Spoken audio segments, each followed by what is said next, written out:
Many people who have ventured through the pages of the Bible carry a silent question, a subtle unease, a sense of disconnection. Is the severe and punitive God of the Old Testament really the same God Jesus calls Father? Today, we're going to look together at passages that often go unnoticed, and maybe more than simple curiosities, they invite us to question who this God truly is and what his real face might be. Language and names. Before we go further, it's important to remember something. The Old Testament was written in Hebrew, the language of Israel. The New Testament was written in Greek, while Jesus himself spoke Aramaic. Different languages, different cultures, different times, yet one detail remains constant. The God of the Old Testament was known by 4 letters, Yahweh, today pronounced as Yahweh or Jehovah. But Jesus never called God by that name, not once. Instead, he used a different word, Abba, an Aramaic term. Intimate, affectionate, father, daddy.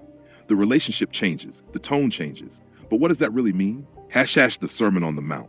Let's go to the scriptures. In the Sermon on the Mount, Jesus asks a striking question in Matthew 7, verse 9 to 11. Open quote. Which one of you, if your son asks for bread, will give him a stone? Or if he asks for a fish, will give him a snake? If you then, who are evil, know how to give good gifts to your children, how much more will your Father in heaven give good things to those who ask him? Close quote. Now here's something worth noticing. In the entire Bible, Old and New Testaments alike, there is only one figure who sends serpents to punish the people, Jehovah. When the Israelites complained of hunger in the desert, we read in Numbers 21, verse 5-6, open quote, the people spoke against God and against Moses. Why have you brought us up out of Egypt to die in the wilderness?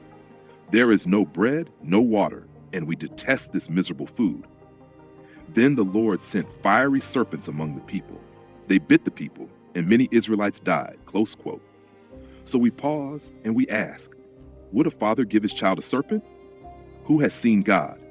Another question emerges. In the Old Testament, we're told that people saw God, that Moses spoke with him face to face.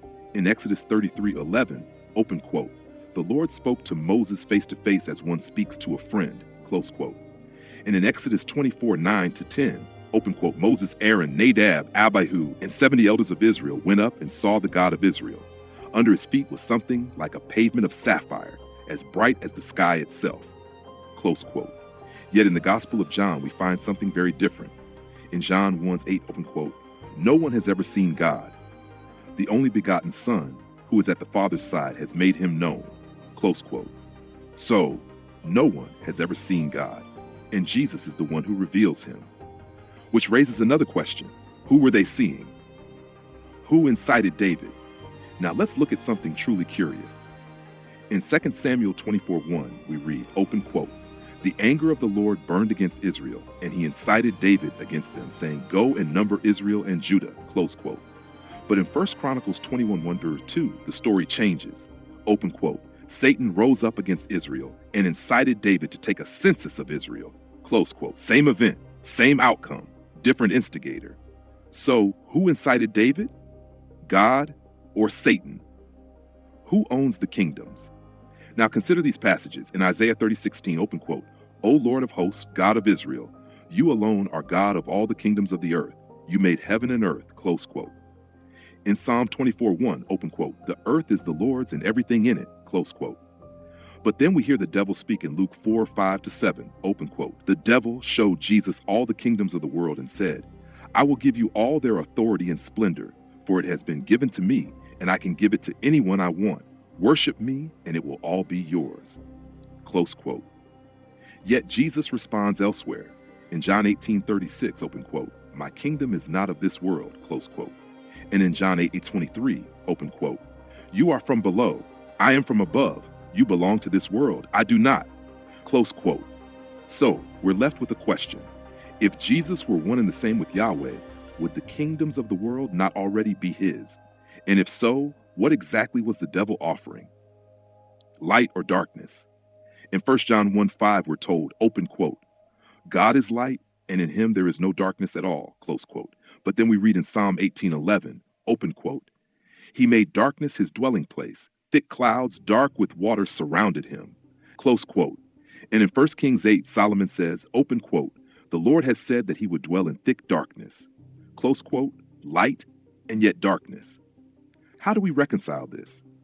Two portraits of God. On one side, Jesus reveals a loving Father, merciful, compassionate. On the other, we encounter a God who demands worship, sacrifices, wars, a God who, according to the text, is pleased by the smell of burning flesh on the altar. Are these truly the same God? For centuries, some groups have said no, among them, the Gnostics. But think about this. If someone believes in Christ, lives his message, follows his path, and also believes that Jesus spoke of a different God than the one portrayed in the Old Testament, would that person stop being Christian? Or is a Christian simply one who follows Christ? And you, what do you think about all of this?